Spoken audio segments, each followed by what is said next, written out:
Topesi binombo teboza ebele liboso etando tie pona kolanda magazine ya mine chrétienne na Lingala. Tozo kofongola yango boye.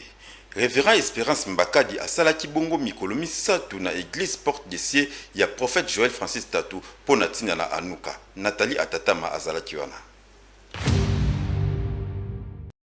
Anuka 2023 ezalaki somo uta mokolo ya mercredi 8 février kino mokolo ya vendredi 10 février. Motombwami Espérance Mbakadi azalaki kuna na église Porte des Cieux na boyeyi na ye le prophète Joël Francis Tatou na molongani na ye Simian Tatou bazalaki wana pona koyamba ye e bongo mateya na ye ezalaki somo penza ba révélation ebele boyo kandenge bandeko balobi. En tout cas, c'est l'ascension. Depuis le début d'Anuka, nous sommes bénis par différents orateurs. Mais ce soir, Papa Espérance nous a fait monter à des dimensions élevées. Nous sommes très ravis, très contents. C'est vraiment une prédication qui m'a vraiment béni moi personnellement. Les paroles que cet évêque a libérées ce soir, ce sont des paroles peut-être physiquement, il y a les autres qui vont voir que c'est une plaisanterie, mais ce sont des paroles vraiment très puissantes, ce sont des paroles vraiment qui nous ont bénis et qui ont béni vraiment des millions de personnes. Exactement, après ce genre de culte, on ne sait pas rentrer et dormir, donc on doit rentrer, réfléchir et prier, surtout sur le thème, l'ascension. Le vieux nous a vraiment expliqué en long et en large. Et je sais qu'il n'a pas fini son message, mais demain on sera encore en train de monter comme c'est l'ascension. Et bongo mokolo ya suka vendredi, boyo kandenge prophète Joël Francis Tatou yepe alobaki. Nengi papa et moi alobi tozokende de gloire en gloire. Et je crois qu'amène biso quelque part, papa c'est une responsabilité tokende encore plus loin. Tozan laborateur minene, tozan pasteur Irène Manda, maman ba ministère génération Joël aza prophétesse, aza makasi et en cela on a 5 corps du Christ bazalawana. À Torzala Pena week-end, na prophète Joe Grace Moenze, Wazamwana Molimo pasteur Irène, Torzala après ça, Torzala na prophète héritier Grace Mousseba, puis Torzala na prophète Philippe Mukoma. Les versions sur le but pour permettre à vivre, sur le but pour permettre à respirer.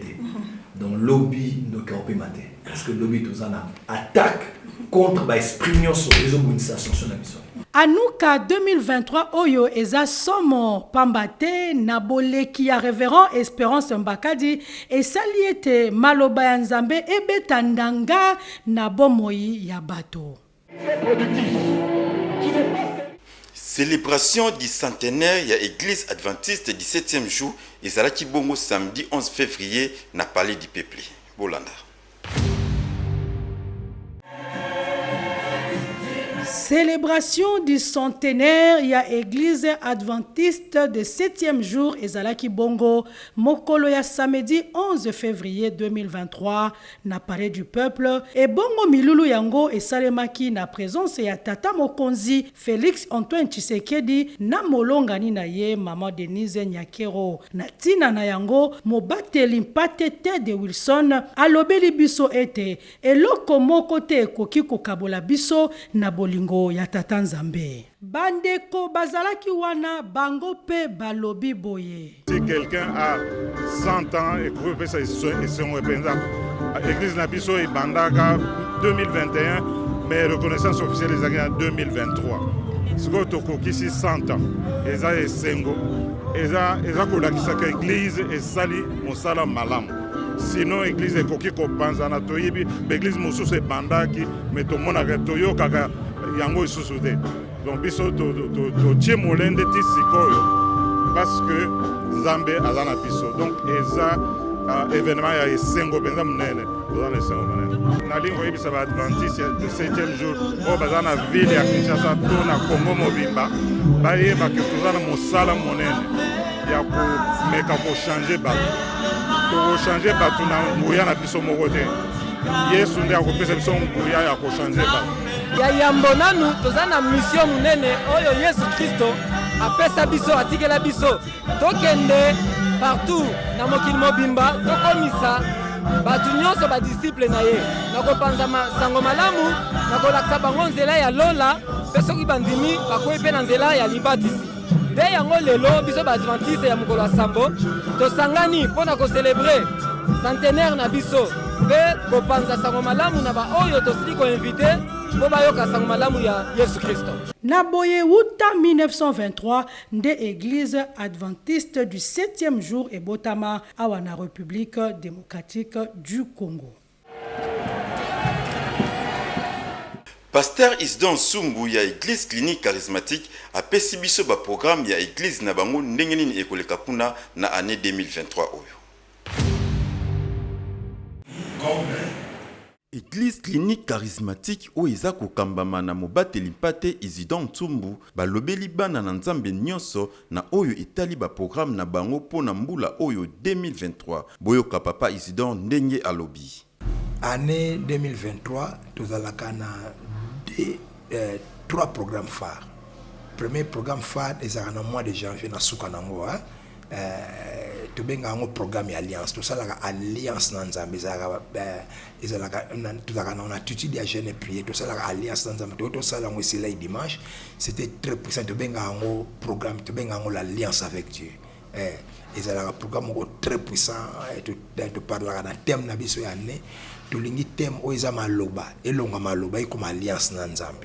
Et donc c'est un programme très puissant. Tout ça là qui est en dehors de wana ya wana nani so to comme na mois de juillet.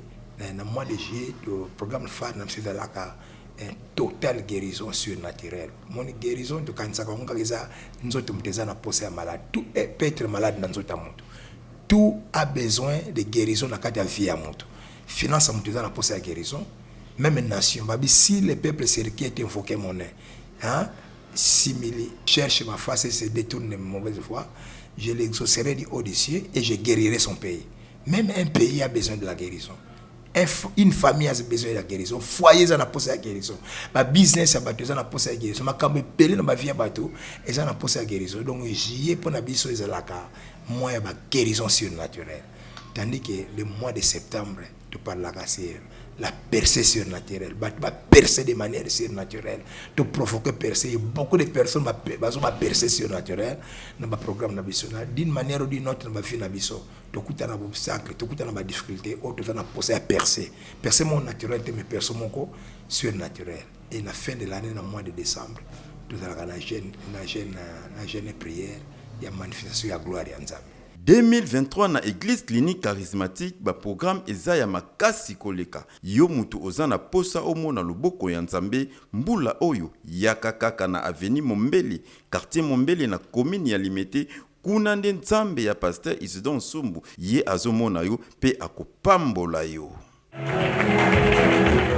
Célébration 1 an d'existence ya église de Mangimbo Betsperet et kozala bongo dimanche le 26 février bolanda ndenge nini pasteur Blandine Teka alobi na micro ya Francis Matondo. Février 2022, février 2023, et sali bongo mbula moko uta etonga ya Mangimbo Betsperet et botamaki. Natina na yango milulu minene eza kobongisama mokolo ya dimanche 26 février na bangonga ya 7h kino 12h. La fille du prophète alobi boye. Tozo sala célébration na biso ya inane. Tozo zonga epa ya Nzambe potolo bana Nzambe merci. Soki tozo zonga potolo bana Nzambe merci na inane parce que ça la batumso pe basala ba 14 ans, basali ba 7 ans. Va célébrer en te. Mais pour la biso toloba ki ezala bongo te. Toloba ki Nzamba lobi na biso te bo kende ko louer ngai. Yango toloba ki soki tozo kende ko célébrer Nzamba parce que tozo ta le siko to utaki na lokelenge. Le sika o mbule zaki ko beta. Nazo me ma prière batu bazo pepa mai. Batu bazo sambela bazo dinda. Mais Nzamba sala ki biso ngolu ayo ko pesa biso sika oyo. Na nzela ya mosali na ye papa na biso Espérance Mbakadi.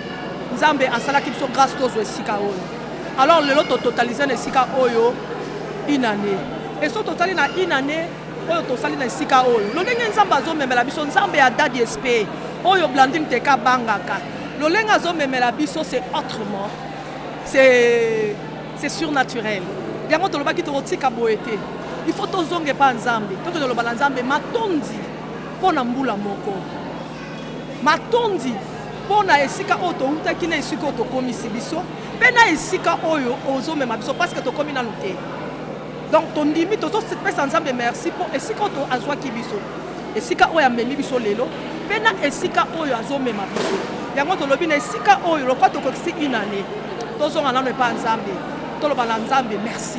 ndeko na nga yo oyo ozwami nzinga ya mangembo bet peret kozanga te yaka na avenue Makanza na direction ya Shaba na commune ya Ngiringiri mpona kopesa nzambe matonzi. Chaîne de prière spéciale jeudi elekanaka ndenge nini kuna na mangembo bet peret bolanda bandeko ndenge balobi.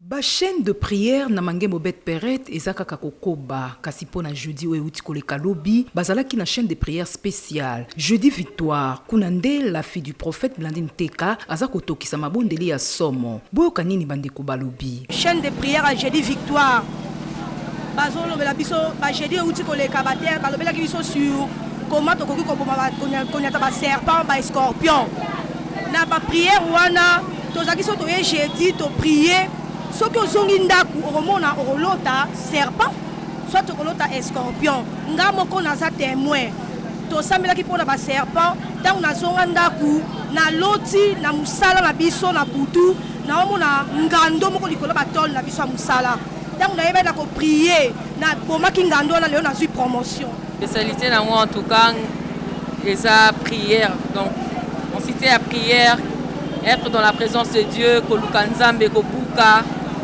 ici ko biso toyebite ba bakoko basala bani donc tu as redécouvrir makambo ebele awa. Moi je ne suis pas de mangembo malheureusement mais baningande babenganga pe na ya awa mais depuis que je suis ici en tout cas nazo mona loboko nzambe. En tout cas papa ngai vraiment nasambela awa te nayaka jeudi na lundi mais nazwa ba solution nzambe aza awa. En tout cas vraiment onga na mona na ya awa na viva Dieu est bon.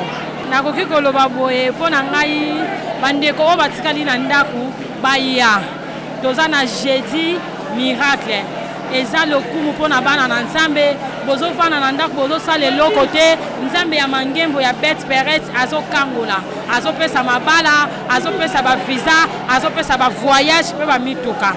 Mama Blandine ye alobi boye tobengi yango jeudi victoire eza kaka toujours chaîne de prière ndenge tosalaka na ya église mère chaîne de prière à jeudi mais biso na likolo nango tobakisa jeudi victoire po tolingaki tondimisa bato ke jeudi moko toyo koya awa obima maboko pamba donc soki oye awa quel que soit cas na yo ya maladi oyo balandako na butu oyo maladi eza soki ndenge nini ndenge okonyata bitambelo na esika oyo obima na victoire yango topesa yango jeudi victoire parce que tomoni mpe kosalema na bavi ya bato bayaki na maladie désespérée na ba chaîne de prière à jeudi tozomoni bango bazotémoigner lolenge nini nzambe asali bango c'est pourquoi tobengaka yango jeudi victoire. awa na mangembo bet peret ba témoignage ezali ebele mpona ba chaîne de prière yo moto oza na posa ya solution na ba problème na yo yaka na avenue Makanza na direction ya Shaba na commune ya Ngiringiri kuna nde nzambe ya Dade Espérance Mbakadi aza komimonisa na nzela ya Mama Blandine Teka.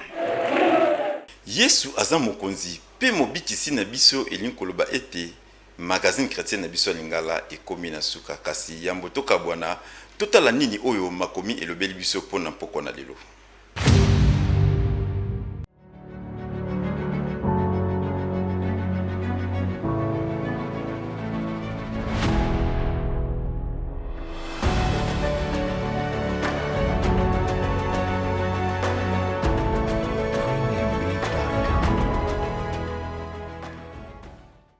Topesi bino matondi mingi parce que bozalaki ebele liboso ya bitando ike mpona kolanda magazine chrétien na bino na lingala tokomi na suka mais tokoyebisaka bino toujours bokontinue kolanda biso mpe na chaîne YouTube na biso MCL TV kuna nde bokozwaka banotification mais surtout bosabone mpo masolo yango ezokende kaka kitoko lelo tosuki a epi topesi bino bye bye.